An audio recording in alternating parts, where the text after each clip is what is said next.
വിശദമായ വാർത്തയിലേക്ക് വരുമ്പോൾ നെന്മാർ ഇരട്ടക്കൊലക്കേസ് പ്രതി ചെന്താമരയുടെ വധഭീഷണി വീണ്ടും വിചാരണയ്ക്കായി പാലക്കാട് ഫാസ്റ്റ് ട്രാക്ക് കോടതിയിൽ ഹാജരാക്കിയപ്പോഴായിരുന്നു ചെന്താമരയുടെ വധഭീഷണി. കൂസലില്ലാതെയായിരുന്നു പ്രതികരണം.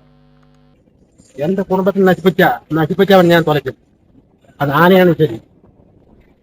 തന്റെ കുടുംബത്തെ നശിപ്പിച്ചവരെ എല്ലാവരെയും താൻ ഇല്ലാതാക്കുമെന്ന് ചെന്താമര പറഞ്ഞു. എന്തെങ്കിലും പറയാനുണ്ടോ എന്ന് ചോദിച്ചപ്പോഴായിരുന്നു ചെന്താമരയുടെ പ്രതികരണം. ആരായാലും താൻ വെറുതെ വിടില്ല. ഈഴവനാണ് ഞാൻ.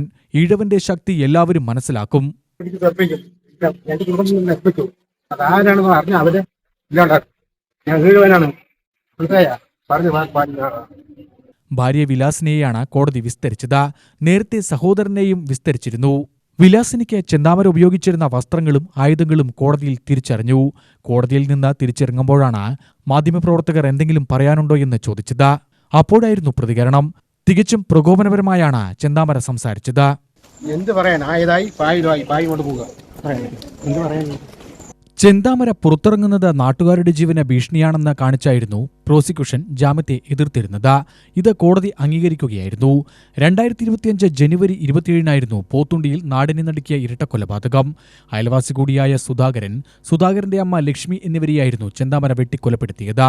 2019 സുധാകരന്റെ ഭാര്യ സജിതയെ ചെന്താമര കഴുത്തറുത്ത് കൊന്നിരുന്നു. തന്റെ ഭാര്യ പിണങ്ങിപ്പോകാൻ കാരണം അയൽവാസികളായ സജിതയും പുഷ്പയുമാണെന്നായിരുന്നു ചെന്താമരയുടെ വിശ്വാസം. UTV news, Palakkad.